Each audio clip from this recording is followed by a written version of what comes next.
Good morning, everyone, and welcome to the November 14th, 2025 meeting of the Long Range Planning Committee. Our first item on the agenda this morning is a roll call, if you would. All right, Alan Paul, Here. Rick Shanae, Present. Peter Freilinger, Here. Robin Saunders, Here. Portia Hirschman, Here.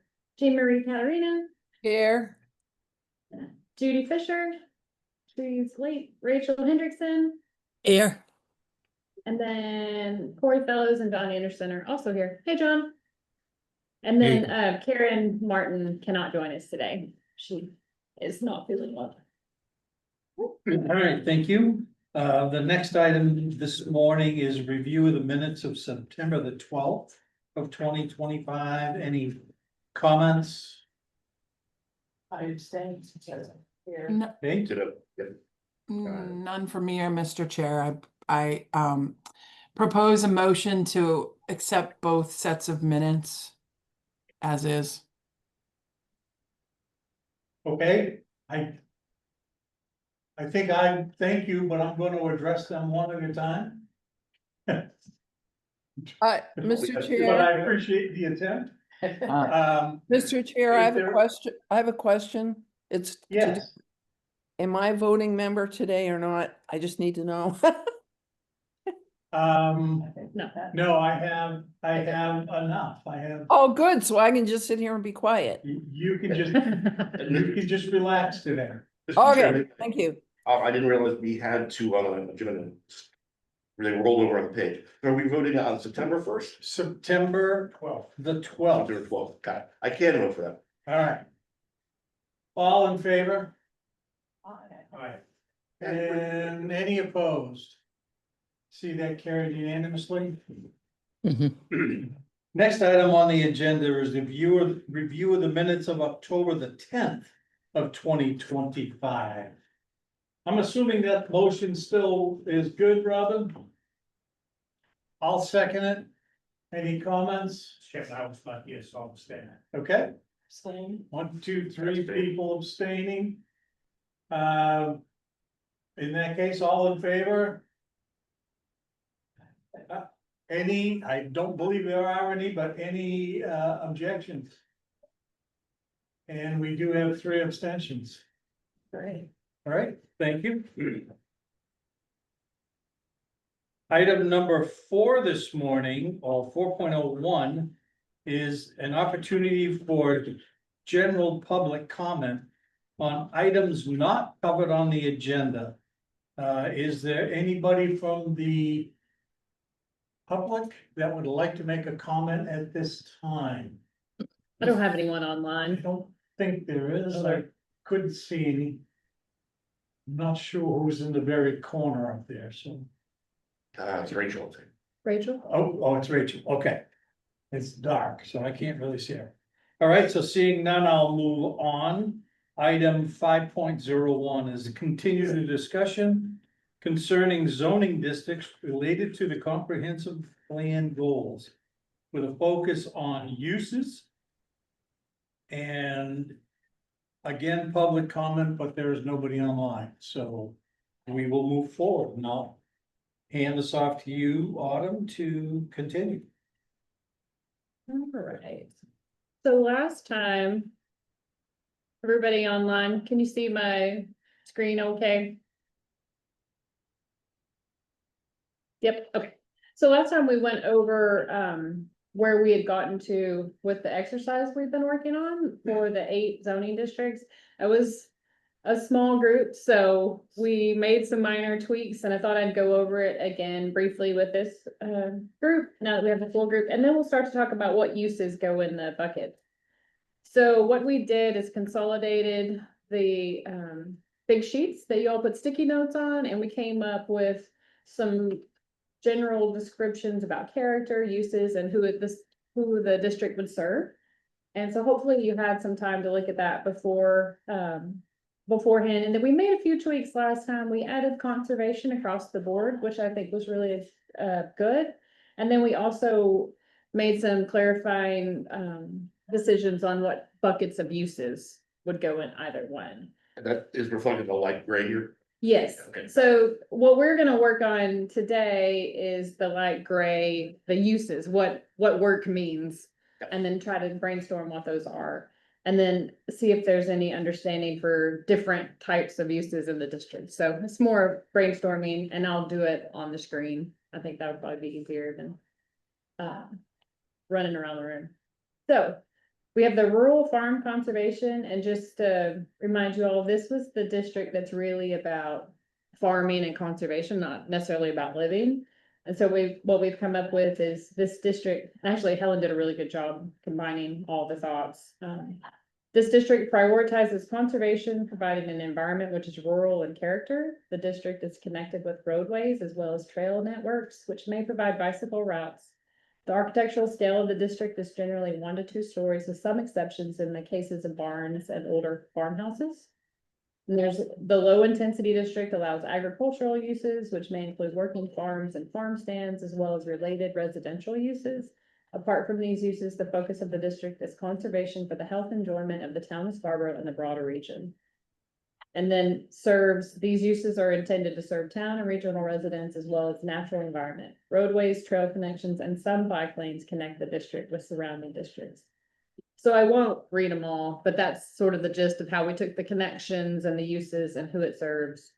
And so I think we're in a pretty good place for this draft. So the X's are things that are allowed or not allowed? They're allowed. Okay, Yep. okay, just want to clarify. So the comment I make on that really, I think this is great, in particular for this one, but I think shop might be too generic. Well, yeah, I We think talk you're, about this in generic, yeah. I think you're right. Like shop is a generic, and that's what today we're gonna get Yeah. into, like what does shop mean here, here, and here, and to see if there's some overlap or if there's Yeah. a real difference. Because like shopping here versus shopping in the regional center, probably Completely nothing. different, yeah. Yeah, we had a gentleman come in a week or two ago. In fact, I owe him an email about doing a really nice farm program. Mhm. And they would have they wanted to do some expanded sort of shopping, which is more Yeah. about the farm store, Right. pick your own and that sort of thing. So I think that would be shopping that would be appropriate in Right. this district. He doesn't want to run a John Deere dealership. Exactly, Right, yeah, exactly, exactly. So, okay, and so generally rural residential, so we have rural farm conservation, rural residential, it's kind of like that estate lot setting. Suburban residential, which is more of your typical 10,000 square foot cul-de-sac subdivision. And then neighborhood residential, which for our examples would be more like Maple Ave, Old Blue Point, those kind of areas. And then neighborhood centers, community town centers, regional centers, and business and industrial center. And so if you don't have anything to tweak on this, we can move on to start talking about uses if everybody's okay. And we can continue to tweak them as we go, but. The thing is, we fill out the Mhm. allowed uses, it's going to. Yeah, it might change if you, It might, because of zoning now. we're not doing zoning, No, just to see where the areas are. we're not doing the areas. Remember, we're just creating. We are not applying this yet to town. We're still in imaginary, yeah, Okay. we're still in imaginary land. Yeah, yeah. So for Right. instance, in the rural farm, you could have wedding venues, that would be allowed under, Yep, if that's what, okay, Yeah. okay. that might be. Robin had a question. Yeah, can you hear me okay? Yeah. Okay, so so I had a couple questions, for example, as we're looking at rural farm. And as we define these things, are we going, as we define them by each category of the zone kind of thing, Amber, or like, for example, play inside? What if they have, I thought we talked about like if there was a stable or an equine center or even like wedding venue, like large barn inside, play inside. Is this the time to talk about that, or has that passed? And Yeah, that's what we're doing today, Robin. So we're gonna Okay. talk about. So these buckets are high level descriptions, and then within each one of them, there may be 10 to 30 different uses, and that's what we're gonna talk about. And then Okay, to and- Rick's wanting to get ahead, then we'll sort of compare to what we have. Yeah. And then my second part to the question, Autumn, is, for example, when we talk about living in rural farm, farm hands and sort of housing for farm hands, would that be allowed? Is that part of this discussion, or am I drilling Yep. too far down in the weeds? No, that's exactly where we're getting to. Okay. Yeah, Okay, let's dive in. okay. So let's do rural farm conservation district. So what sort of work, should happen? It's a working farm. But another example would be a bank or an office or something like that. So when we talk about this district, what do you envision the work being? And it doesn't Agriculturally have to be. based.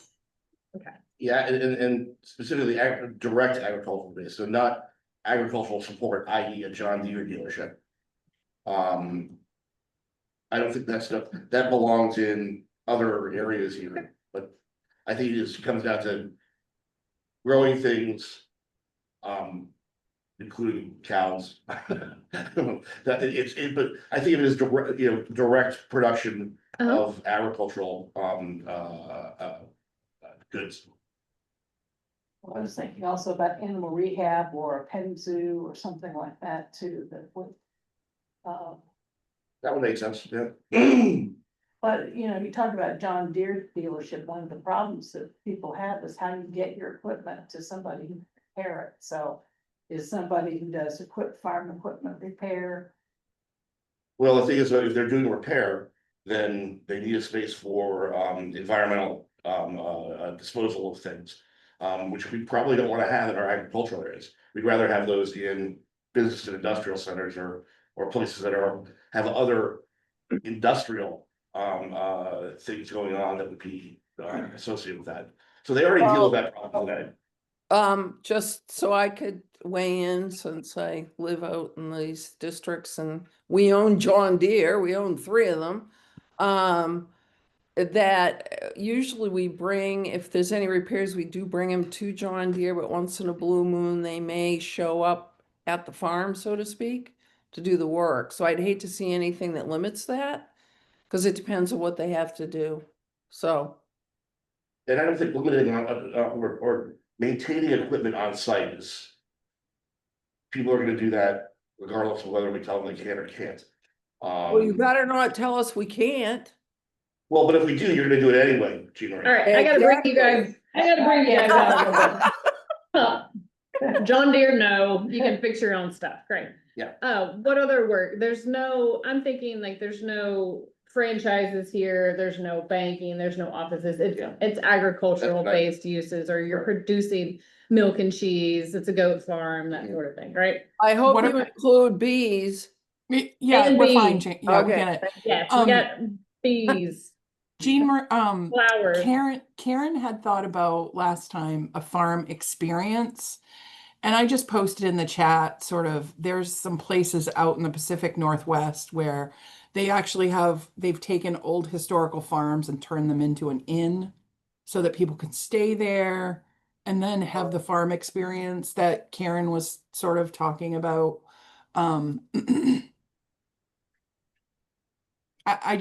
don't want to limit the farmer's ability to prosperity. Broad Turn Farm, they did that, and I'm not too sure, they don't have a VRBO suite or something that they do. So, yeah, no, I agree with Robin, living and working, I mean, not just farm hands, but people can come and experience what it is to be on a farm. Those, you're right, I've seen those, so I'd hate to see If I it can, limited. if I could add to that though, in the, I lived in the Seattle area for about 15 years. The objections to that came from other farmers, actually. They believed it was a slippery slope where you start a farm experience, you create an Airbnb or a B&B, and then 15 years down the road, your property is no longer a farm at all, and it's effectively just another accommodation. So write your Um, ordinance in such a way that that can't happen. Well, yeah, I just say that that if we say we should definitely include that, you're gonna have a potential challenge in crafting the ordinance. Nah, I got it. And also you're gonna put a bunch of stuff back on the zoning.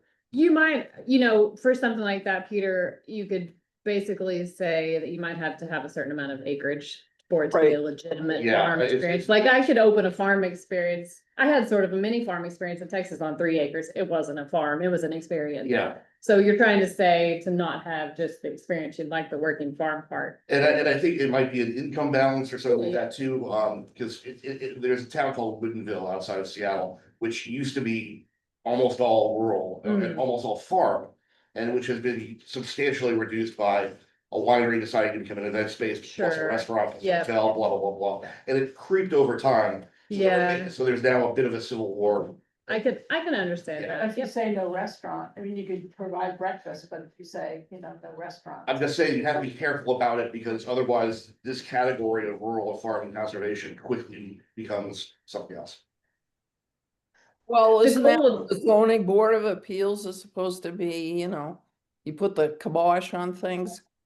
Well, but we're also supposed to tell, and inform the planning committee and the town. If Right. we get a consistent list of objections or requests for appeal, Right, there becomes something wrong, so. Well, that's why I say the ordinance would have to be written correctly up front. And then John Anderson's got some comments going, just so people will know. He mentions about bed and breakfast, and John, you can go ahead and jump in. Yeah, you Instead guys of you guys are having a talking- good conversation, so I don't want to. I'm just throwing some ideas out. Yeah, I think, when I think of tourism and stuff, and how, there are people who clearly love the beaches, but they also want to love nature and conservation. So I could see how we would want to allow for some of that in this district for the people who want to go hiking, enjoy nature and the experience. And then I'm just kind of looking at what's being put in here, and when I think of farms, I'm kind of with Robin. Like, it would be nice to really understand what are all the mechanisms that farmers today use to prosper, and make sure we don't limit those uses, like having a farm to table restaurant on their site or something. So I think those are types of things that, we're thinking of farmers, just trying to make sure that we're not limiting them too much with what may be required to make ends meet. Rachel has her hand up here. Yeah, I've got a couple of things. I think we need to be specific. If a farmer wants to set up a pick your own opportunity so that people come to pick strawberries or apples, whatever it is, make sure that that's not denied, or that it is an acceptable opportunity. And the other thing is, where would stables go? So let's say somebody wants to set up a stable and rent out horses to use the trails as an outdoor experience. Is that something that we want to see here? I think so. I would say yes. That's a great- to that. I'm just typing away, so there's no wrong or right answer. Change, a little bit, what about campgrounds or camping? That's a good question. What do you all think about that? That's actually one related to what I was thinking of, if I could add something to that. It sounds like we may need a farm category and a conservation non-development category. And I would think campgrounds would probably be something that, yeah, let's put campgrounds in conservation areas, that would be getting people out into the woods. But if you put it on a farm, you're getting down that path where it's no longer a farm, it's an accommodation. Well, the reason I ask is, you have campgrounds and campgrounds, I'm a tent camper. Yeah. It's very hard to find campgrounds that go for tent camping, most of them are RVs. But there's also a movement called hip camp, where people, farms, have 1, 2, 3, or 4 little camp sites on their property. What's included and what's excluded. Yeah. Are those campsites for RVs? Or They can be, then you would have you could have very large vehicles coming to camp A there. lot of it depends on how much electricity, water, Mhm. sewer. And then that's the other thing, what would the farms have to provide infrastructure that they're not originally designed to provide? This actually came up in a zoning appeal about a year ago, a little over a year ago. And yeah, they do, even if you have just 3 or 4 sites, the state establishes rules on what campgrounds have to have for, in particular sewage, but also water. Yes, So and that's where I say, I think within, and that's as much from the state's perspective as from our perspective, but camping is not a farm activity right. in the eyes of the state. But it is a rural activity. It is, and which is why I'm saying, do we need maybe a strict agricultural category here? And then all other rural, or all other rural and conservation. So we maintain a class of the rural areas that are just agricultural, literally. With all, and give them everything that, you know, that we talked about up above. But then have a separate rural section, which is not really designed for farming, it's trails, unused forestry, conservation areas, things like that. It's like a rural conservation and then a rural farm, I don't know, activity, and then rural Rural residential. agriculture. Yeah. Like rural activity maybe is what you're, Yeah, exactly. I'm have- gonna say, why would we do that? Why would we break this apart? I'm not understanding like what the difference is and why you wanna. Well, Is because, it just because we're talking about camping now? no, because we're talking about all the ancillary activities that farmers are doing today that are not just growing stage, they're not just, you know.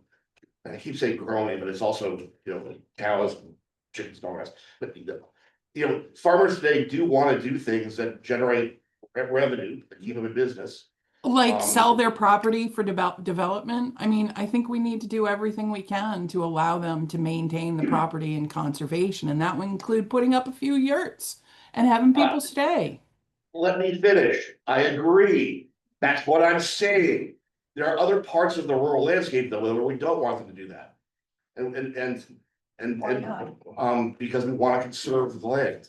It is So what I'm saying conserving is that land. there's conservation of land that's not of unused land. It's different than conservation of agricultural land. Listen, we're not gonna have agribusiness coming anywhere near Scarborough. You know what I mean? Like But how do you do agribusiness is that? totally different than agriculture. But we're also gonna allow small agricultural to branch into accommodation, to recreation. yeah, let me tell you about the person that came in to talk to us, a couple, real world example, great. Group, great potential. Wants to do farm, it's like 40 acres, a working farm. But wants to do the pick your own, okay, cool, we can do that, a small farm stand, we can do that, we can work with that. They wanted to know if they could do farm to table out of a food truck, so that was a question, you can't do that right now. Also wanted to know if it'd be possible to have like 2 or 3 tent sites on, you know, composting toilet sort of thing in the future. I'm like, not really. It's a special exception you'd have to go through.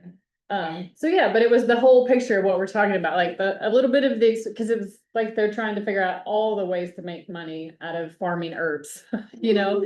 Like, what can you do? Because herbs are herbs, and in the winter you still have to do things and stuff. So those are real world examples, and that's why I thought, well, maybe the acreage requirements. But I think we're getting really we're in the weeds and it's good, but we got 8 of these to go through. I'd like to mention one more thing about agriculture. Suffolk County is actually, the east end of Suffolk County is actually New York State's largest agricultural county, as opposed to dairy farming upstate. And one of the things that's happened is a lot of the farms have become vineyards. Mhm. They make wine and they have all kinds of festivals. Mm. They have a jazz festival in the fall, and you can go from vineyard to vineyard hearing different jazz grooves, all kinds of things like that, particularly to extend the season. Mhm. And so that's another thing that farms, that you might want to look at. Yeah, That's I all. like that. You could I mean, You gotta have two different kind of farms. You have that strictly working farm. It's really probably not that attractive. It's just all business. And then you have I call it the Instagram farm where it's more attractive. You're really trying to appeal to all those things. So you could even have a farm walk or a farm Those tour. those festivals bring in a tremendous Yeah, amount of traffic. okay. And Are there's, any of you familiar with Wolf's Neck Farm? Mhm. It's outside of Freeport. And they have dairy, they have chickens, they have, in fact, one of the yogurt companies uses the milk in their cows. But they also have camping, and they do a fall festival, they do different things. I mean, I really think that where else would you put campgrounds in here? I mean, Yeah, this really is it's the the only more place. Yeah. acceptable use. But I don't know how far you go in terms of campgrounds, but I think to allow farmers to allow some camping. And along the idea that this guy is talking about, whether it's tent sites or van sites are usually easy, you just provide a little electricity and maybe water, but that's it. I think is another possibility. I just don't see it. fit Yeah, anything I else. don't think it would fit anywhere else. And my thing is, I think it fits more into, rather than farming on that one, it fits more into some other. Almost conservation zone, like I said, like a rural conservation zone, which we want to have in town. We want to have blocks of the town that are not going to be developed. They're just gonna have trails. And those sorts of areas might be good for a campsite, the type of primitive campsites as they call them, that people talk about. But that's also not farming. That I can see on the space of Scarborough, we want to have Oh some my God. blocks Oh my that don't have plows on them. Come and don't on, have plows. can we just move on? I think camping is gonna be there. And Or can we just move I'll on? just say very quickly, before we move on to the next thing, kind of from the council and ordinance committee perspective. I think one of the things I'd be a little wary of is trying to put too fine a point on things and breaking things down into a bunch of different districts to try to anticipate every potential eventuality. We already have a pretty complicated. That's why we have 25 districts. That's right, now. I think that was, if I recall, that's part of the impetus for this exercise was to try to set back a little bit. Yeah. I was gonna say that too, Corey, thank you. The other thing is, rather than reinventing the wheel, there's nothing new under the sun, as I used to tell my Latin students. And we should perhaps, I don't know who would be happy to do it, but look at some, Cape Elizabeth has the Jordan Farm. I don't know what their ordinance looks like, because they do a number of different things there. What does Freeport's ordinance look like? Because they have the wolf, you know what I'm saying? Someone at some point should just look at what some of the other towns are doing.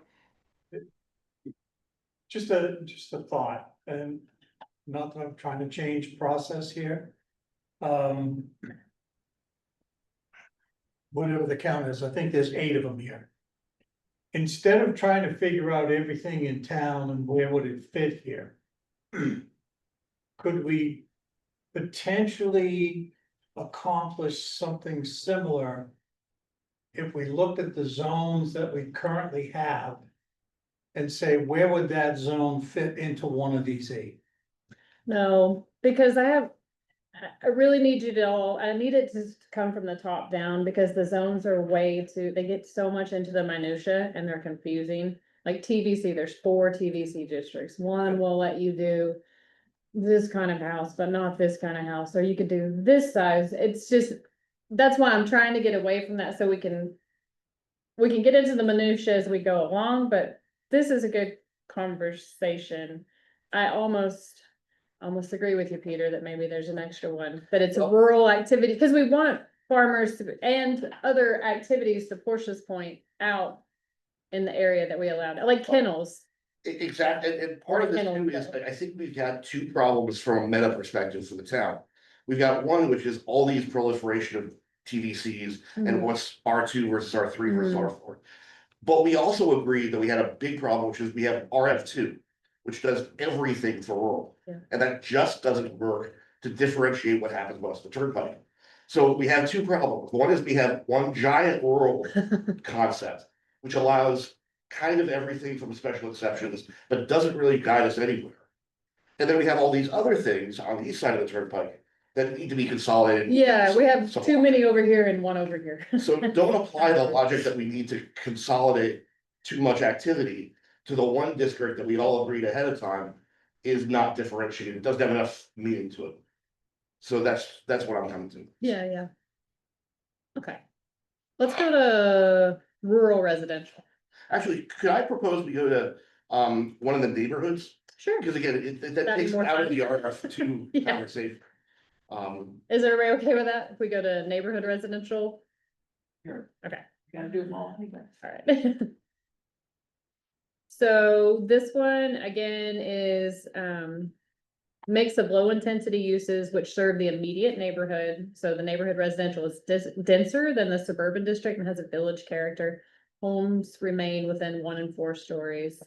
Primarily residential uses as well as the day-to-day needs. So this is the day-to-day needs was the extra we really wanted to talk about for these districts.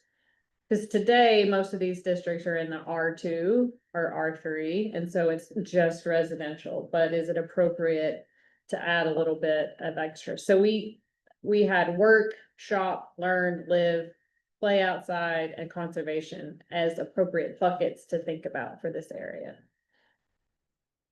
One thing on this one, and you brought it up as you kind of did the intro. Uh-huh. Would it make sense to also have a line item here, which is typical or average lot size? Well, so glad you asked that, because we don't get to do that anymore. Every lot in town is 5,000 square feet now, if it has water and sewer. Or more. So, yeah, so But because I remember as you brought this out, you said this is typically 10,000 it- square feet or. this one is our typical, like Maple Ave, 7,500 square feet. Okay, We just don't have that luxury anymore after. got it, yeah, that. that's. But yes, understood. this is what we're really talking Okay. about. We can still. Yeah, let's stay high level. Yeah, yeah, no, Yeah. Preschool, childcare. Uh-huh. Is live work permitted where you've got self-employment to do like dressmaker or self? Home occupations, we're not talking about, that's kind of across the board. We're gonna Okay, redo our okay, home okay, occupation. okay.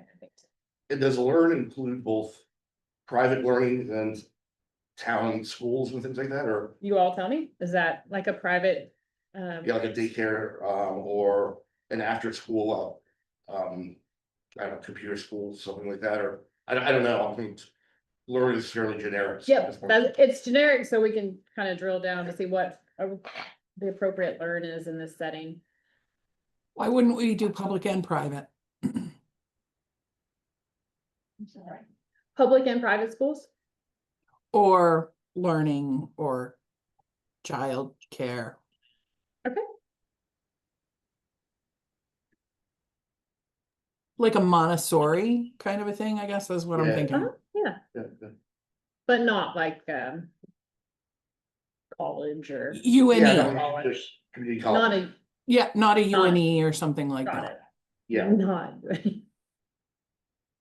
and in that sense, I think that's probably the only exclusionary category here, would be it's not a tertiary school. What about church? That's pretty much allowed everywhere. Okay. So for living, you're doing homes. Is there any What- mixed use here where you have or apartments over retail or anything like that? I guess, I kind of say I don't mind apartments in this zone, but as we look at a 4-story building, I'm not sure 4-story buildings, even a 4-story single family residence makes a ton of sense in this one. Why?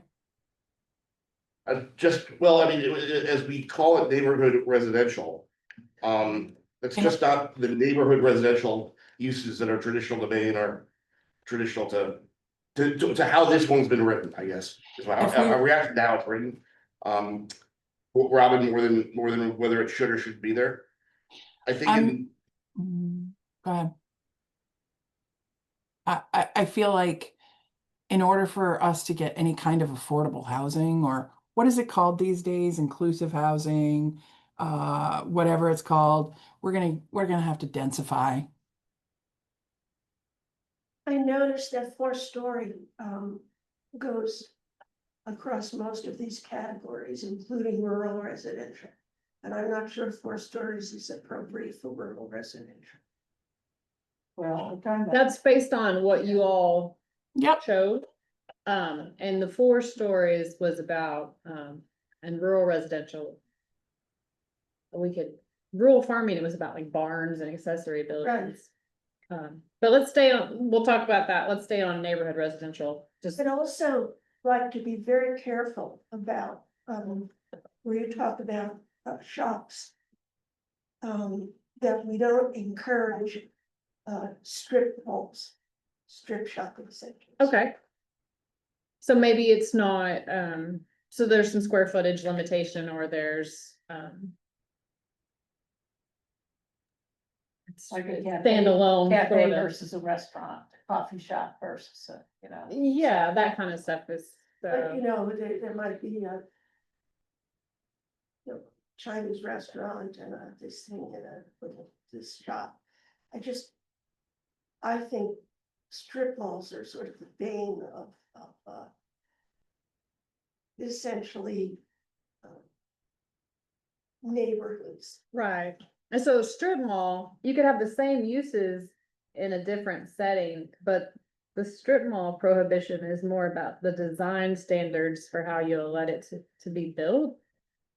So, And also for curb cuts and things. right, so let's talk about the uses though, but like the Chinese food restaurant's okay.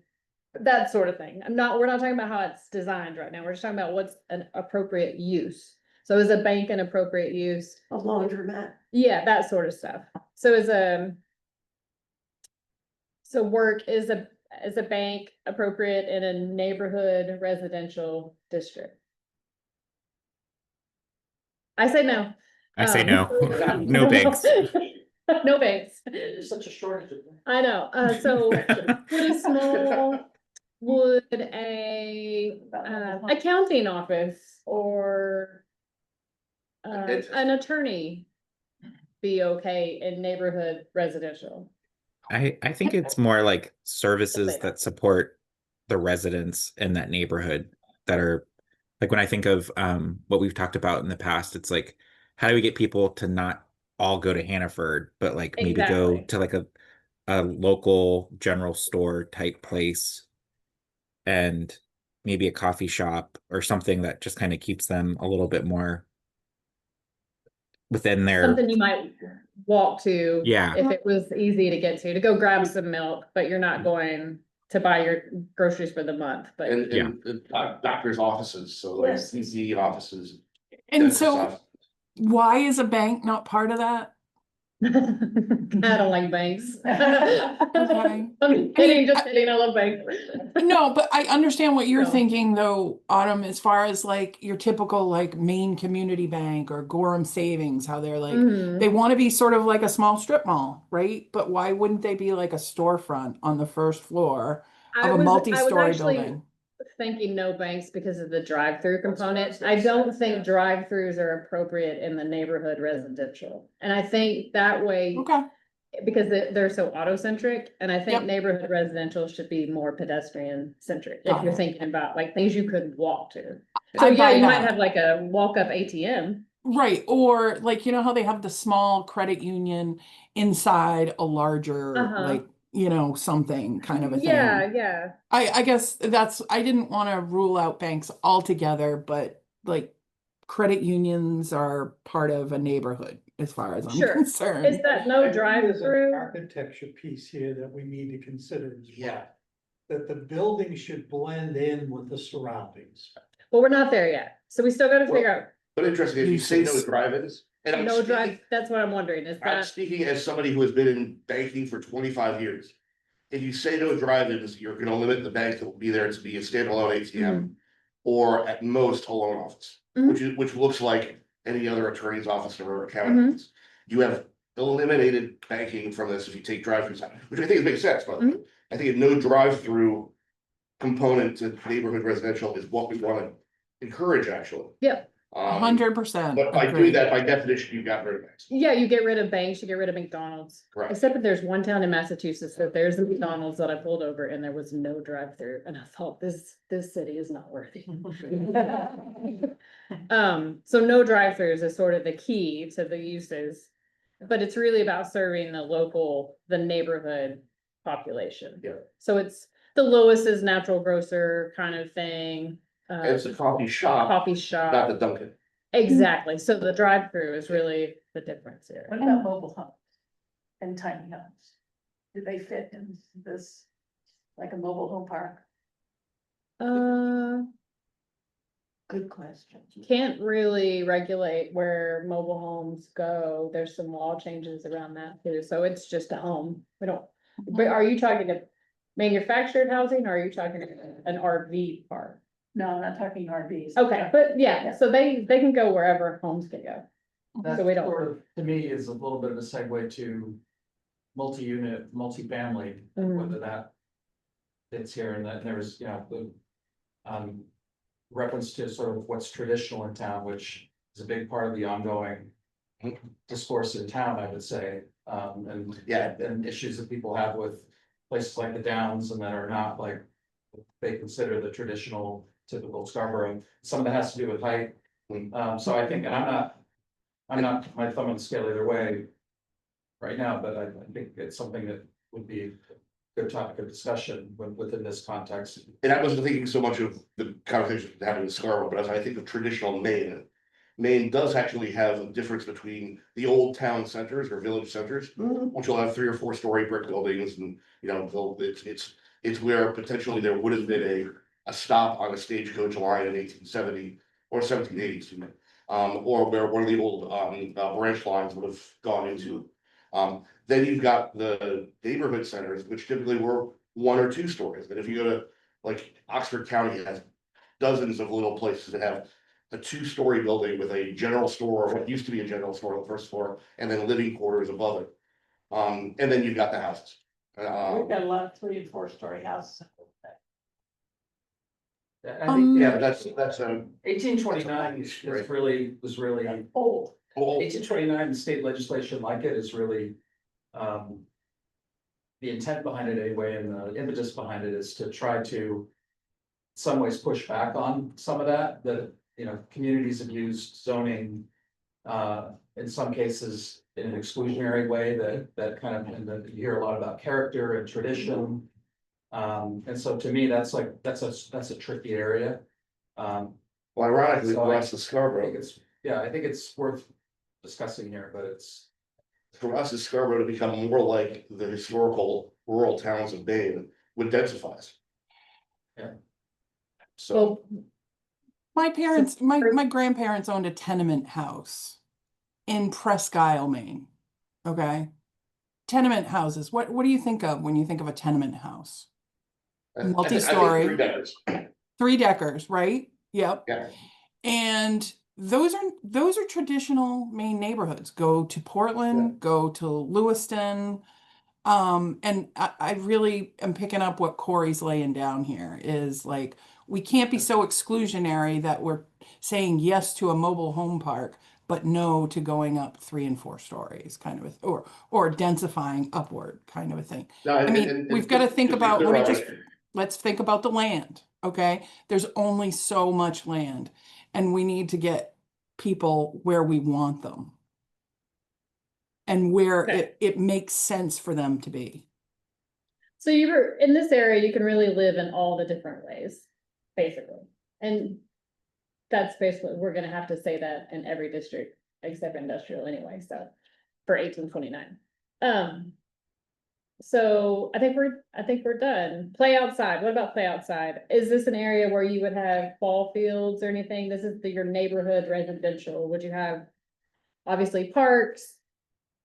Let me ask different, would kids be playing in the street here? So are the streets No, flowed to the point where kids no, can I play? don't think you should be playing in the street neighborhood residential. But they will. So let's find out ways to get them off the street. They could play in the sidewalk. They could ride their e-bikes on the Well, sidewalk. but to your point, then we have to think about these neighborhoods as Mhm. having sidewalks. Sure. Because. They are, and this area is. It's at the bottom, roadways, sidewalks, bike lanes, trail connections provide interconnectivity, so that is a key part of how this. District functions, so like neighborhood residential, most all of these, except for your rural farm sidewalks are key, you have to have them. So that was Okay. part of that connections discussion, And then mandatory, like, not a you should generally have them, they should. it's already mandatory. A playground, Neighborhood playgrounds, are a good idea. Parks. Anything else? Play outside? With that, what do you think of as play inside? Bowling alleys, movie theaters, Skating rink. breweries, Rock climbing. dance halls, bars, Great. all sorts of playing. Pottery stuff. Gymnastics. Yeah, all that kind All of this stuff. time, so yeah. Yeah, all that stuff. So is there, so we decided there wasn't any play inside in this district last time through our conversations, and that seems to make sense for this. Okay. So now- I've got a question, I've got a question about play inside. My daughter takes my grandson to an indoor play area that has been built by the town. And it's a place where, especially in winter, the younger kids can go and there are activities inside. I don't know whether the town requires some sort of payment for it. But there are opportunities to play inside that aren't connected with daycare. I know what you're talking So about. might want to take a look at that because it is it's a way to help parents who are at home have some Like a community center for kids. have some time. And the kids play, the thing about it is really the kids play with other kids in a way that they frequently don't get that sort of opportunity. What about community gardens? Not that that's necessarily a use, but. Yeah. The one thought I have on the, Play outside. on Rachel's one, and, lived in Canada for a while, and they had plenty of those. But they tended to not locate them in what we were calling neighborhood residential here. They're in industrial. Well, no, they're in neighborhood center or town community centers, because Mm. part of the value of it was exactly to Rachel's point. Bringing lots of kids in, which meant you needed a big parking lot, which meant you Gotcha. needed, you know, you Like did, Clark's Pond. yeah, exactly, you needed something more than what you would think of as neighborhood scale. They've got an indoor playground, they've got an axe throwing, and they've got, I mean, Yeah. it's kind of like, y'all. And so- Whatever. And so the idea is, part of it, even if it were just for kids, in Edmonton, the value of it was having 120 kids there playing with one another, not 10 that you'd have at a neighborhood scale. So you wanted them to be in the same. And I think Yeah. when we call neighborhood residential or even neighborhood centers, we might not be talking about a play area that would be of that scale. Gotcha. Okay, that's good. So, That's a good, yeah, let's go to neighborhood centers then. So now neighborhood center is more about, Excuse me, I had one question. If you have, we were talking about suburban residential, uh-huh, would you? we haven't done that one yet. Oh, so we're talking about, Peter wanted to skip ahead to get us out of farmland. right, no, I know. But I have a question about mass transit. Would you have any, say, bus lines serving any of the residential areas? Yeah, it's on, in the descriptions where we would have it. I think it shows up in neighborhood centers, centers. transit pops it up. Yeah. That's neighborhood centers. It's not in the same neighborhood residential. Well, we're. No, Residential. No, because the idea of what we talked about is neighborhood residential would have the sidewalk network. Remember, neighborhood residential is like this, and the sidewalk network gets you to the neighborhood center, which is where your transit and your, I'm just thinking of a bus stop. yeah, you would have your bus stops in neighborhood center, not neighborhood residential. Well, with. Like you wouldn't have a bus stop on Maple Avenue, but you might have it at Gorham and Maple Avenue. So that would be the difference between a neighborhood center versus neighborhood residential. But one of the things that we're looking at is a on-demand service Mm-hmm. that would take you to a bus stop. So for instance, if you were in the neighborhood, you could call and it would take you to the bus stop. Yeah, and then you could get. other Okay. things, Yeah, that's, I'm happy. yeah. Thank you. So neighborhood centers, this one we have the height, occasional developments over 5 stories, mostly 1 to 4. This is more about the immediate neighborhood and then working its way out into other neighborhoods as well. So some town residents. So to Rachel and Peter's point, this might be where you have the location of the activity place for all the children or half the children in the town. Well, this might be the level at which you start to have public school, like. If I think, well, I don't even know about that, I'm trying to think about the public school angle, like. You probably wouldn't drop the high school into a neighborhood center, but mm, you would drop, well, when I think of the neighborhood center, I think of Blue Point, or I think of Pleasant Hill. Where there would be a K-2, mhm, so. I'm speaking, I should do this, I'm thinking it out loud, I'm not actually, okay. I'm not making a point, I'll stop it. Where would storage facilities go? Oh, God. And industrial, And that's. Yeah, that's where I would put them. Cause, I mean, they're. But we have some on Route 1 there at, it used to be the Bluebird Storage. It's designed well, you kind of don't even notice it, it's not really hurting anything, it's convenient to people, so I mean, it could. I mean, that's when you have apartments, Yeah, I mean, people need to be. able to have a put place to their put stuff, their things, yeah. so, yeah. Small storage facilities. I don't know, it's something we have to. Yeah, no, I mean, those are.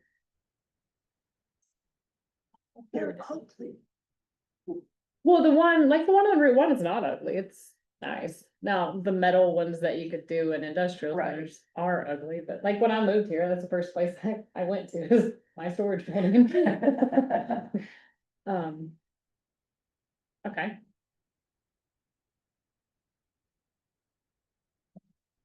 So shopping, this is where you would have. Neighborhood center, the way I talked about, would you have like your Hannaford here, or are you waiting to get to your town center for Hannaford, you know? What about breweries or bars or? I definitely think bars, restaurants are in this one. Okay. And, but it's a good question, I mean.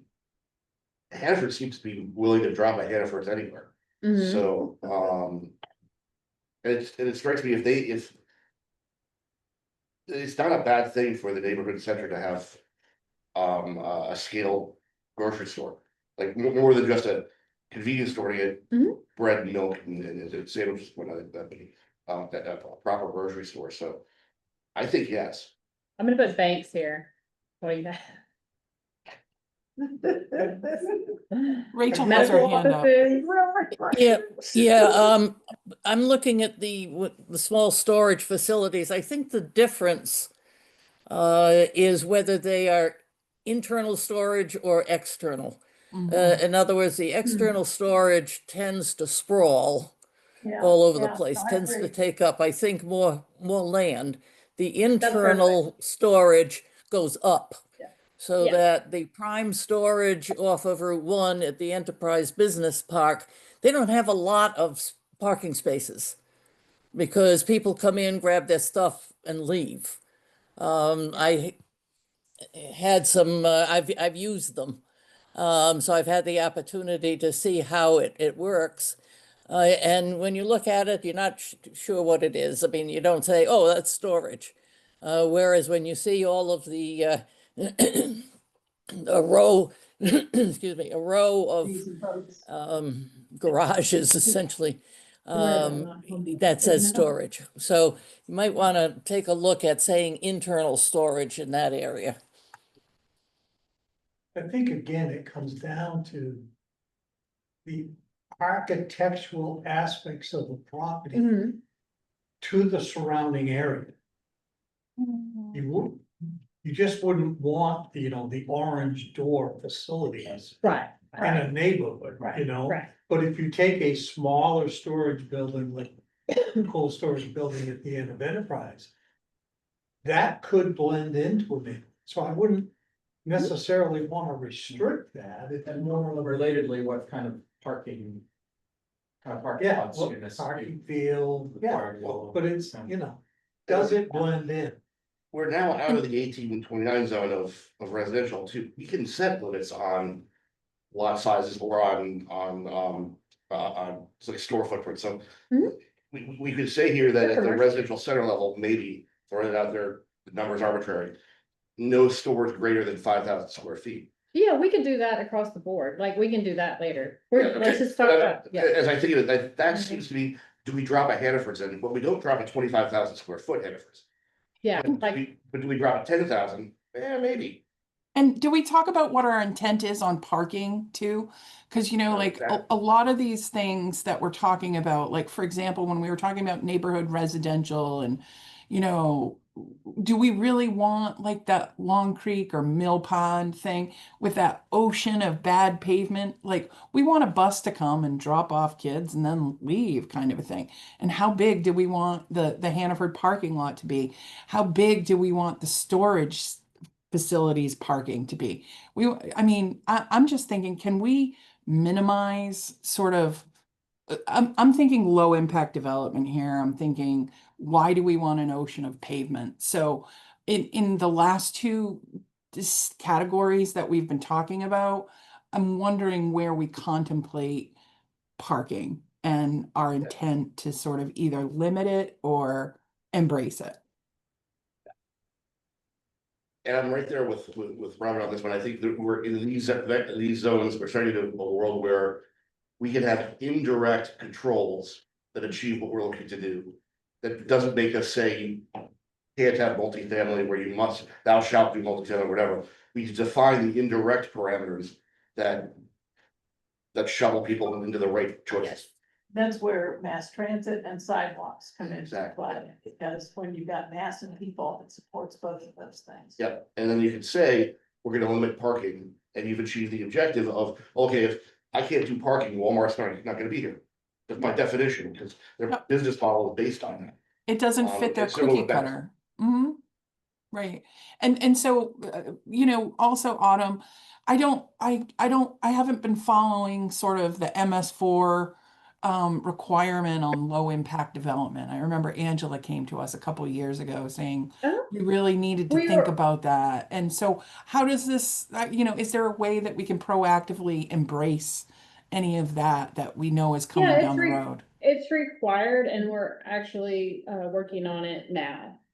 So we also have impervious area to work on. Mhm. So all these things are connected. That's why I really, if we could focus on uses and districts, all the other things, like, they all cohesively fit together. But But do you just think it getting makes this- sense for us to like sort of drop a pin on sort of what our intent is about parking, or if we're contemplating sort of the parking, whether we're embracing it or sort of trying to reject it in each of these areas? Yeah, I mean, we could put something, I added something in red just for some notes, so we can Oh, good. Okay. include that in our descriptions, yeah.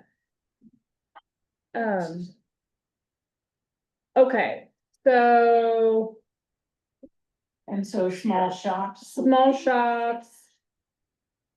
Okay, and so what I envision, just to give you guys some clarity for next steps, is I'm gonna make a matrix of all these topics that so big buckets up at the top, and I'm gonna come up with an exhaustive list of things, even more than what we've talked about, but just things, and put checks in all of these, and then we'll go, yeah, no.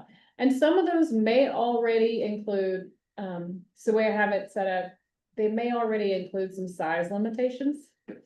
Mhm. So I think that'll be helpful for you all to see it, but this exercise gets me to understand where you all are thinking the category should go, and I think all the odd extra ones, like the storage and that's really helpful to kind of figure out where those things go. So I've been wondering, again, I'm always I come from Long Island in New York, which is the home of strip malls. And so I'm wondering, I mean, you talked about the architecture of these little shopping centers. How do we keep from having, you know, the not nice 7-Elevens, or, you know, there's some chains that are really ugly Mhm. main stores. What do we do about that? We enhance our commercial design standards and our architecture requirements, and we continue on maybe with that village or neighborhood planning exercise that we have talked about for Mhm. specific locations of town, so we create more cohesive design. So it's like the 20 units of apartments match the bigger homes, and you have this cohesive sort of thing. It's all design standards and architectural requirements and parking maximums versus minimums, impervious maximums that are powerful, so you go up instead of Well, out. yeah, But also understanding that I don't think the residents of Scarborough like this whole idea of everything being up close to the street. I don't think everybody is liking that.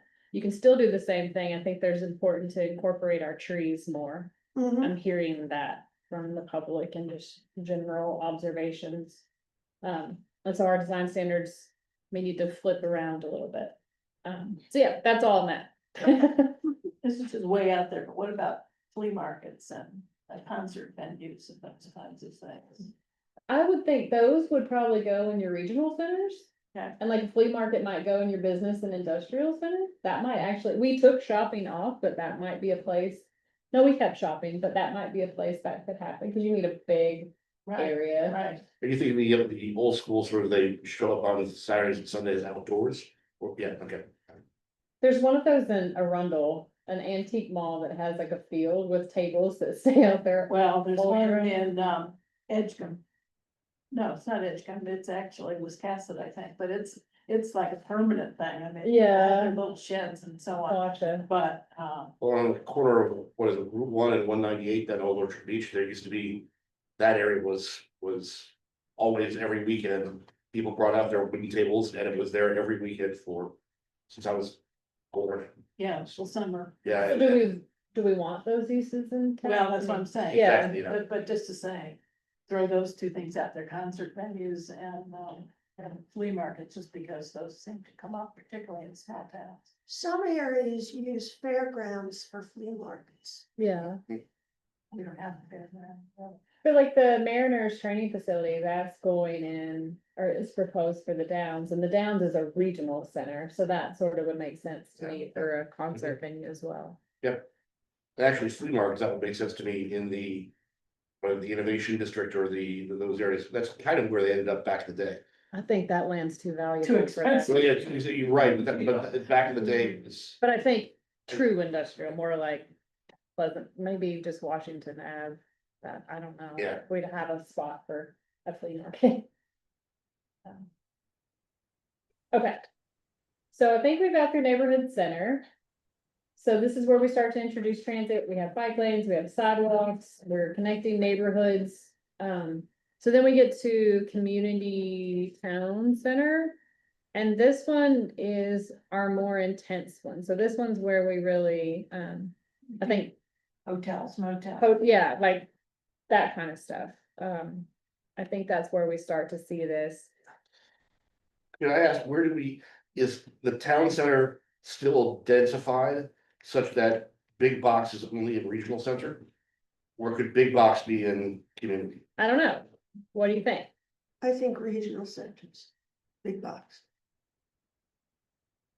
I tend to agree with that, but I wanted to ask the question. Yeah, I would think that the town center could have some, I don't know.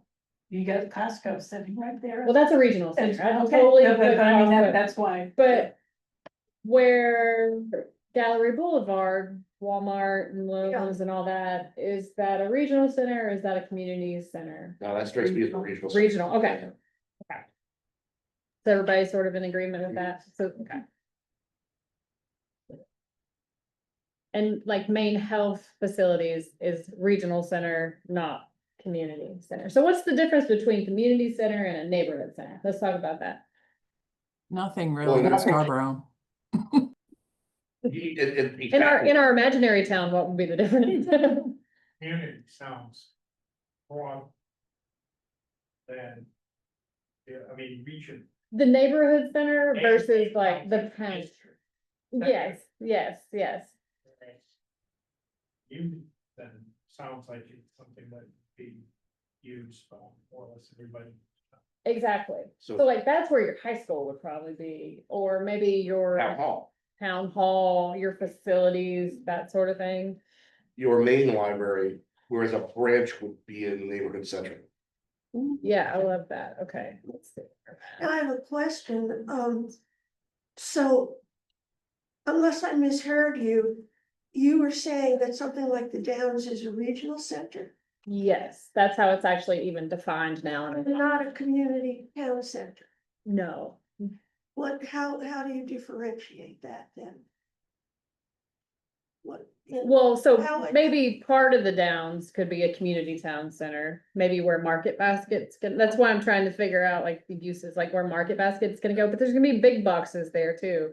And it's gonna be a regional draw, but there is going to be a component of a neighborhood residential where people live there and walk there, so it's a little bit of a mixed bag. So what kind of infrastructure are we going to have for a regional, will we have to develop for a regional center as opposed to a community town center?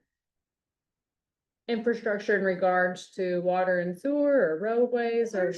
Roadways, mass transit, traffic, Parking, parking. Yeah, That's planning site. Yeah, yeah. review. That's not the basic issue. You should try to drill into us and start a meeting, only talking about use. use. Yes.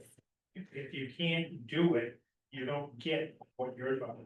If you can do it, now we're talking about what does the site plan ordinance say? What does the subdivision ordinance say?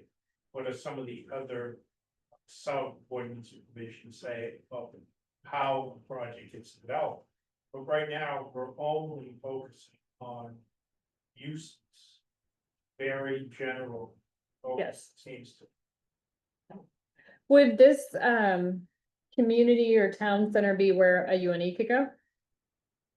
Where what? Like a UNE or like a junior college or something like that? Or is that more I regional would still? think regional, I don't think regional. I didn't hear what, a community. A community college. The University of New England, Yeah. in Bedford, or SMTC in South. Yeah, Right. yeah, Which, again, that scale, that is a regional center scale. yeah, yeah. I'm yes, Just keep asking clarifying questions. The main health. When you're talking about community college, you're also including, private trade schools. Yes, Like vocational yeah, school. so you would put vocational school in a regional center as well. You could put some. And industrial, I mean, Mhm. like the CDL, schools. Yeah, things yeah. like that. I'm thinking though, is Maine Health a regional center, or is Maine Health a business and industrial center? I think it's probably, we decided, Maine Health is so, I think it's more than four. so diverse. I mean, Yeah. you've got little pockets of Mhm. things, you know, a particular specialty, and then you've got the larger facilities like surgical and so on. Well, So and it's the- really a. the description that we gave to business and industrial was really about manufacturing and building and Mhm. data center, you know, like intense, big buildings with not a lot of people. Like Okay, that's. coming and going, Yeah, kind of like you, Got it. that's kind of what we had Okay. come to. so. Then how do you, I go to the main health center in Scarborough. Uh-huh. It is really sprawling and it's got buildings all over the Uh-huh. place. How do you prevent sprawl in the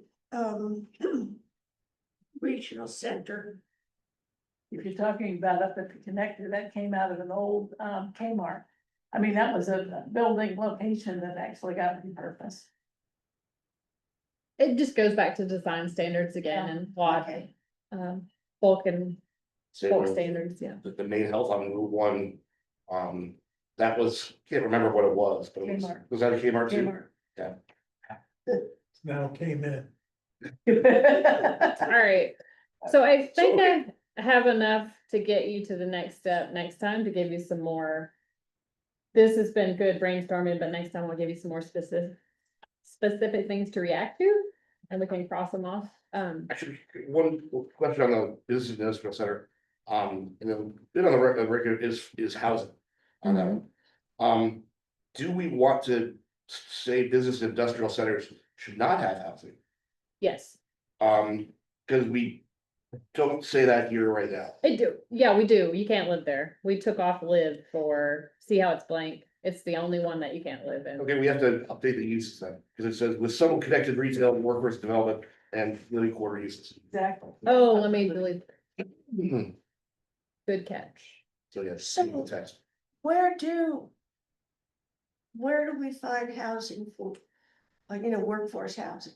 And Where, every other place in town, um, except where we're gonna have huge 18-wheelers coming. do we have any plans for any of these categories to have workforce housing? I mean, it's expensive to buy a house. What do people do? Well, that's a different conversation. That's more of a policy-driven conversation about, are we requiring inclusionary housing? That's a different, we've set it up, you could do workforce housing in any district, but how you deed restrict it and quantify that is a different conversation than a use conversation. But is it appropriate, this is long range planning, Uh-huh. it's appropriate for discussion for this committee. Yeah, but I don't think it's appropriate in this context. fine. Yeah. That's fine. And I think actually interesting, the town and chartering the long range planning committee has taken that away from us. Have that policy discussion. We really are about zoning. So I not disagree that the leakages are obvious and clear, but I think the way that we've been chartered is just different. A lot of the subject matter ends up relating to that one way or another. Yes. Certainly, there's a presumption that greater density and height, at least indirectly, may correlate with affordability, and it's debatable in certain settings, but yeah, so that's where all that comes in terms of just this conversation. I agree, it's a little outside. But I'd like to kind of keep it on a back burner. Okay. So I'm gonna stop sharing. And then I think, Alan, we can, yeah. Item number 6.01 is member updates. And I'm gonna start with Robin if I could. She's still there? Yep. Hey, Robin, you're muted. Oh, I think she's talking to someone. Nope, thank you. My computer shut down a moment ago when I had to reboot. I'm not sure if anyone is following the Sawyer Street removal project, but I've been on the vulnerability assessment working group for a little while, and the vulnerability assessment, I believe the draft is out, Autumn, or is it Oh, final? It was accepted last month by council, and the story map is available. It's a little Great. tricky, but if you need help, you can call Jamie, not me. Right, but they've been outlined, at least, I think it was close to at least a dozen, maybe 2 dozen roads and streets that we really need to think about what they're gonna look like into the future, considering the complex climate change that the town of Scarborough is facing, whether it's the Route 1 overpass through the marsh, some other streets down in Pine Point. But I thought that, eliminating Sawyer Street would be the easiest of the conversations to be had, since very few people in Scarborough rely on this.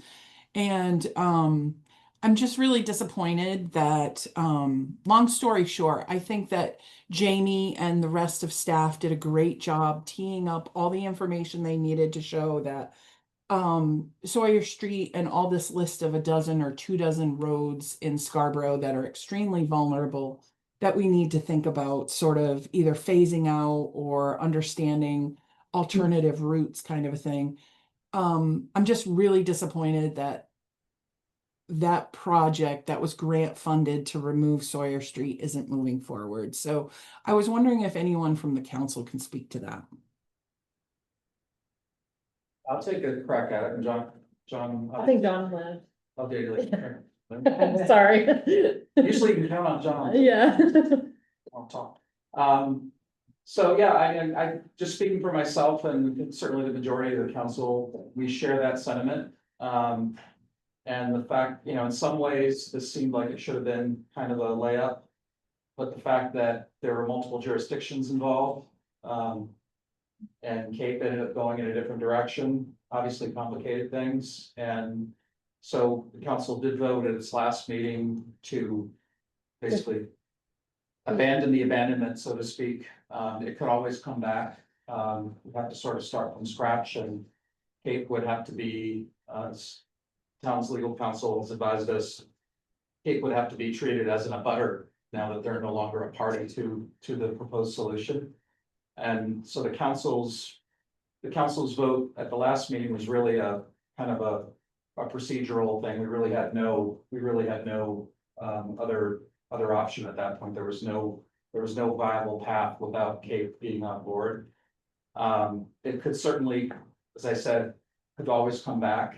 And I will say, I shared this with my fellow council members and town staff. I just happened to be out driving around on Saturday when there were, we had a couple of those astronomical high tides. And I drove down there, and sure enough, it was underwater, at least about a lane and a half, to where it was barely passable. I happened to see one of the vocal butters from the Cape side who was out walking and seemed a little surprised. He had proclaimed that during public comment at the last council meeting that, oh, we have these tides coming up and it'll be fine. So and it's an issue, and as has been pointed out in council discussions and elsewhere, as you said, Robin, we have this vulnerability assessment, and there's an acknowledgement that we're gonna have to pick our spots on some of these things, and we can't defend every road.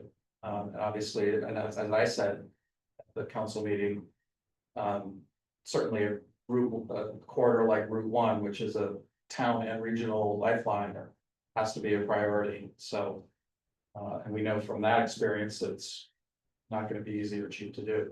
But it sounds like, this is what I understood too, that it was unfortunately never our decision to make. It was always going to be a decision of two towns that had to have fun, some way of working in concert, or was not going to get done.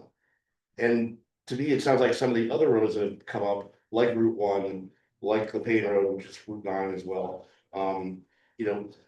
Does that mean that from the vulnerability assessment, maybe to Robin's point, we have to focus on only those roads that Scarborough controls? As being the wins that we could get in the near term, or? Yeah, I mean, I think there's gonna have to be a lot of thought and discussion about how what the town does strategically and procedurally, knowing what we know. And obviously with Route 1, Pine Point Road, Route 9, those are state. Yeah, that's what I mean. So then you do some other layer. So yeah, there's gonna have to be that those discussions have started at the neighborhood level and at the staff level, that we're gonna be some tough conversations about kind of triaging.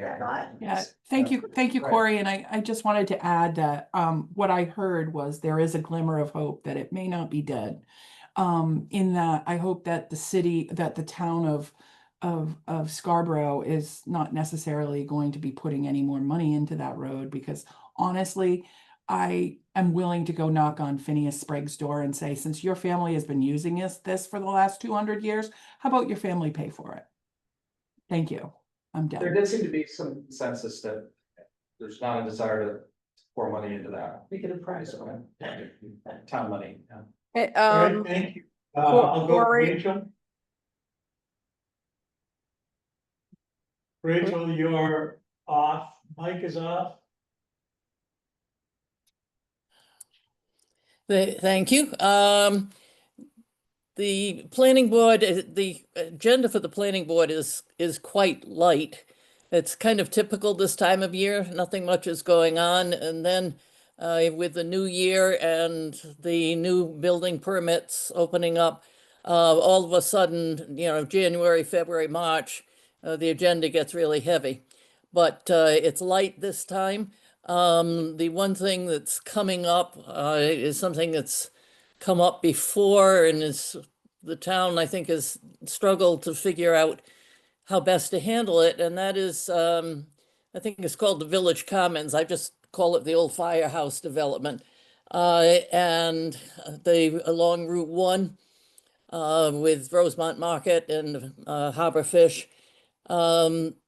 There's still a struggle to figure out access to get cars in and get cars out and get people heading north, the ability to head north. So a proposal is before us that folks hope will relieve some of the concerns for access and egress. We'll see. I will say that I was probably the only person when it first came up who voted against it because I highlighted all of the problems we've had since then. So I'm really interested in seeing what's going to happen this time. Thank you, Anne Marie. Wait, I have a question. You said there's problems heading north from Harbor Fish? Yeah, there's going to be change, so it's the proposal is to change it so it's a right turn only heading out. Right, so it's The problems heading south is a south. problem. That's going to Yes. stay at, I think, Westfield Street and Fairfield. The one-way entrance off of Fairfield, the proposal is to make it a two-way so people exit from there and can go down Fairfield and ultimately onto Black Point Road. Right, But it's a problem, and it has consistently been a problem. There's Yeah. also a proposal to put in the park that was removed when Burano took over some public property with their stockade fence. Mhm. So that hopefully will be taken care of. I wasn't quite sure I understood. Thank you. Anne Marie, Jean Marie, you mean? oh, that one. I'm sorry. Okay. No problem. Well, I wish I could sit here and tell you that the county had a ton of money, that we could pour into some of this stuff, but we don't. I think these discussions are great and I like, how we're consolidating these zoning areas. It would behoove the town council and whoever's gonna end up on ordinance, because I know it's all about to change with a new member coming on, who's on what, but just to pay attention to when we get to it, what the verbiage will be, so that it addresses some of the issues that you folks have brought up. But anyway, that's it. Good, thank you. Portion. I've been out of the country, so I really don't have any update other than I did attend, well, what was that workshop called? Complete Street? Complete Streets, workshop, was it last week? Week before. Way that. before. Which invited the public in, to look at various examples of how street design, would happen and how you incorporate bicycle lanes, transit lanes, and so on, and looking at Route 1, for instance, and actually use some of these same designators for how we look. It's funny at how street. that happens. I know. I work it's on multiple amazing. things. And we had quite a bit of conversation there, so it was I think it was a good workshop. Hopefully the feedback was helpful. Thank you. Judy. Question, the intersection of Spurwink and the road that goes down to Higgins Beach, and there's that little Dairy? store there. What? The dairy little ice cream shop? No. Oh, She's talking about the little grocery Yeah, store, well, just did a it is. complete renovation. wait, Higgins Market. He's very concerned about that. There's a stop sign there, but particularly in the summer, you get kids just running up from the Mhm. beach there. Are there any plans for that little T intersection? I'm not aware of any, but you might reach out to Angela Blanchett. She's the town engineer and she would know more about. Yeah, because that intersection is an issue, but It's pretty dangerous. It's actually gotten better in the 40 years. Yeah. I'm serious, by Piper Shores coming in, traffic has slowed down on that section of 77. When I was a kid, we'd go down to Higgins Beach and do that, and can't tell you, I had a near-death experience every week. It's a lot better than it used to be. Okay. Yeah. Zoning board, somewhat similar to what Rachel said. We're reaching that point of the year where the second home people in Higgins, Black Point, and Pine Point have left for the year, and then we'll expect to see a set of requests coming in when they start planning their next year's development next April and May. But right now, that's calmed down a bit, which is pretty good. So what we're seeing right now is more various requests in the other areas of town. As we go through this, and I think this will also come out with 1829, so it might create with that. We're gonna need to think about we're gonna need to think about what the zoning board can and can't do in the presence of 1829 and the changes in the sizes of what a minimum lot is. Because a lot of what we adjudicate is because our minimum lot sizes are so big. The setbacks are quite large, and therefore a lot of setback variances are required. But functionally, 1829 makes lots such that our setbacks are illegal under 1829 effectively, because they take that 5,000 square foot, you put a 30-foot front setback. Put a shed on it. Yeah, exactly. You get to the point where you can have a 17-story, 10 by 10 building, but that's the only thing you can place on. So we're gonna need, I'd ask this of the council, we're gonna need, as we evaluate our response to 1829, think about what that means for what our setbacks can be, or what the zoning board should be instructed to do about setbacks in the presence of the 1829. So been trying to think about that, and I'd highlight that, because that's really the winter season, that's what we deal with. We're dealing with people who are all local, they're year-round people, they're building sheds year-round, they're getting ready to break ground on April 1 as soon as they can to do their local stuff. And so it will be more of a locals issue now rather than the standard Higgins Beach new expansion. Thank you. Sure. Two things. I have on my calendar the second growth workshop Wednesday night. Wednesday nights? That's Wednesday? The 19th from 5 to 7, 5:30. Before the council. Yes. And then the other thing is, I believe that Robin and you and me were all turned out at the next meeting. Robin's not. Or she's Just just. you. She's on the list to reapply and be reappointed, but she doesn't term out. Oh, that's what I mean. Yeah. Okay, right. I was gonna ask the second question, whether Al and I are turned out. You're termed out, but you're required to continue to come until there's a replacement. Indentured service. So, are there other people that have expressed an interest in coming on this committee?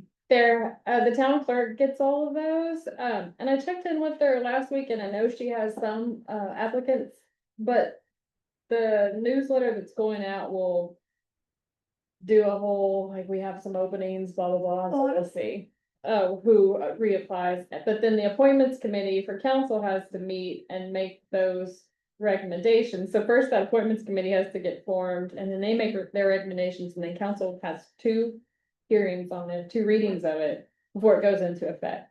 So I feel like all that could take until at least June. So Robin can serve another term. I mean, she's. Right, as long Al and I as she, can't, but we can't leave until somebody replaces. I mean, you can leave, but I'm asking you. Then we get to fight, who gets the lead. Yeah. Continue to serve on the And- committee, Until, even though technically our term is expired. yes, until you can continue to serve until you're replaced.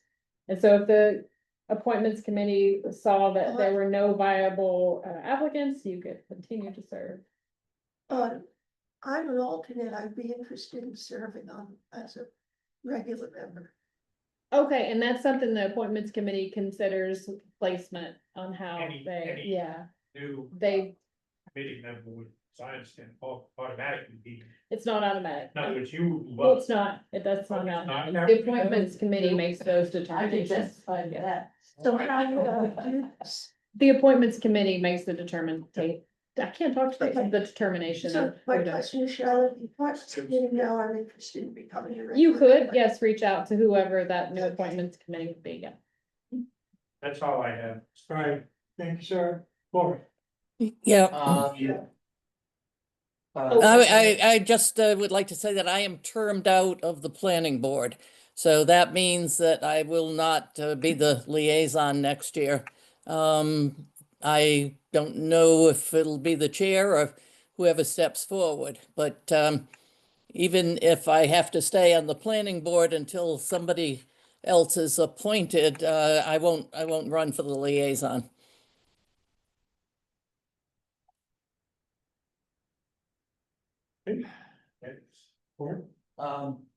Rick mentioned the second growth workshop, which will take place this coming Wednesday at 5:30. The first workshop, as you may remember, was about sort of how did we get to here, to where we are. This one is intended to be more forward-looking and what are our potential approaches and tools going forward, and with obviously with 1829 and a little bit of rumblings about some people in the community wanting us to consider a moratorium. I'm sure that'll all be on the table. And then Is that up on the line yet? The first one? First one's Yes. on the town council, you can go to the calendar and see it, and the second one I sent over last night, and it's Yeah. it's really long. It's 105 slides Yeah. for next week. And I've been out of the country for 10 days, so I did, when I checked before, though, it had not yet been placed on the town council one, so I couldn't read it. Well, on board docs, the last one it goes out before the meeting, so it was there. No, the recording of the actual, Oh, the recording? yeah, That should been, that's usually up the next day it wasn't on it for some reason, so, yeah, for November, what is that, whatever it was, I think it was two or two and a half. November 5th was the last meeting. Yeah, okay, so, no, the recording should have been. and I just got back to the country last night, so. I'll see if I can find it and send it to you, but. Anyone who hasn't looked at that presentation or watched that meeting, I think it'd be worth doing. Yeah. And. And it's we'll have supposed to people be posted. participate. Sorry, It's supposed to be on the website. yes, Okay. Which meeting is this? Sorry, which meeting? November 5th, the first of the workshop discussions. Thank you. It was really designed as it's almost an educational and a very thorough tool to talk about Actually, all of. actually, that workshop, our last council meeting was November 5th. It's but the workshop was the October. meeting before that. Yeah, Yeah, that's sorry, right. it's longer than The last one we had. It's October 9th. And that was why I was kind of worried, I had, that's only because that one was It's It was not working. October. Yeah. I always get, so, October 15th is the Okay. date you're looking. I'll check this afternoon, if I don't, can I just drop you a note and ask me about it? Sure. Yeah, okay. Yeah, I know we're over time, so I'll be quick. Then, we have this next meeting, council meeting next Wednesday. It's a pretty short agenda, but we'll be electing new officers. We do have one new member coming in. Pickle Cider is no longer on the council. And then we'll be in subsequent meetings determining what the committee assignments will be, what the liaison assignments will be. My expectation is I'll continue to be a liaison to this group and to the planning board. But we'll have it next week, it's just the swearing in of the new. Right. Yeah, Right, so there's a process. I mean, I've only been through one round of it, but there's a process of kind of. So some of it's offline and then it gets loaded on, a couple different meetings. Okay, so. We'll be into the new year before all that is all that is set, but. Posted.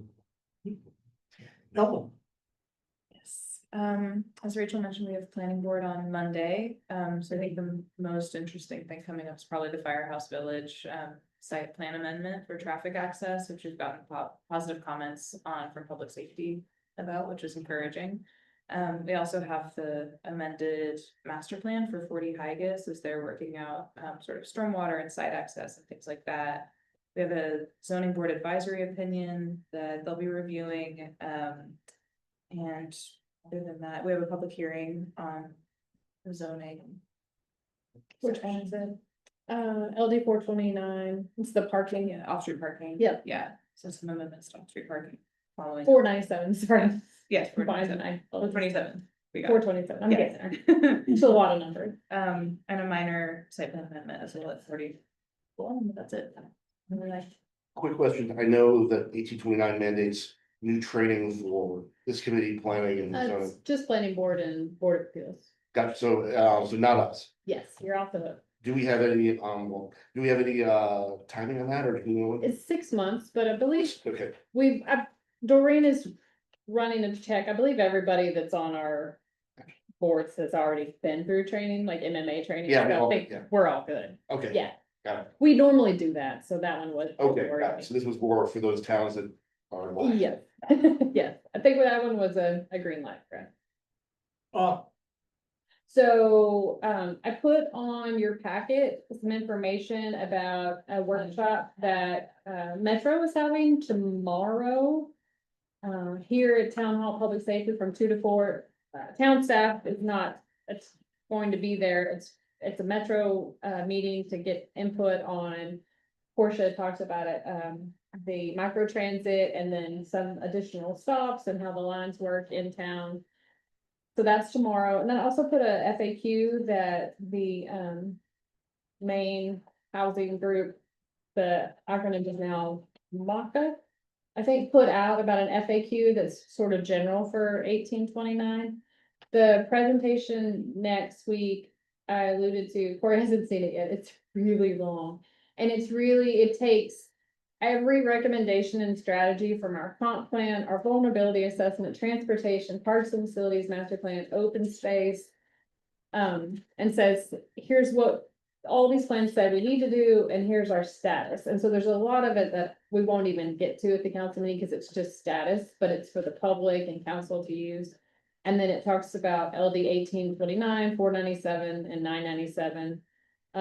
Just our next steps for that. And then sort of big picture gives us all of the ordinances that are recommended for us to move forward with all these plans, additional studies, capital improvement items to consider, and then other. And the hopes are there's sort of some guiding questions in there at the end for council to answer. Because I have a lot of ideas how to address a lot of things, but I need some clear guidance on next steps. And so there's some questions for council to consider, and hopefully, when we get to our next step in the goal setting process is where council meets with the senior leadership.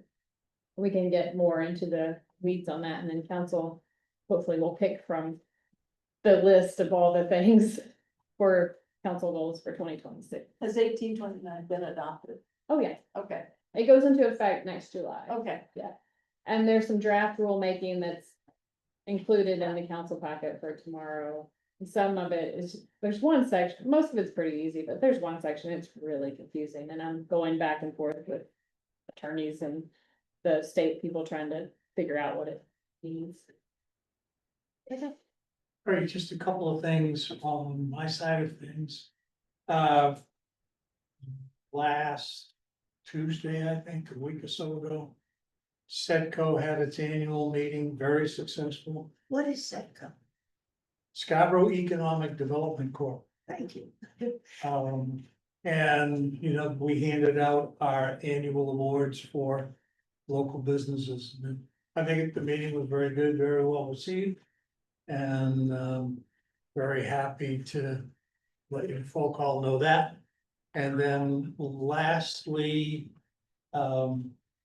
Janice and I want to wish each and every one of you and your families a very happy Thanksgiving. Right back at you. Yeah, that's hard I'm still not there yet. We have this little 30-day whiteboard planner in our kitchen and I erased the day. You can imagine I do this at home too. I erased the day that happened. Oh, I'm already almost to Christmas. This 30-day square thing. That's not good. Okay. So I will, in fact, be happy to hear a motion to adjourn. We have the first, is there a second? Thank you all, all in favor? Aye. All right, thank you very much, and we will see you on December the 12th, No right? breaks for us. Yep. Good.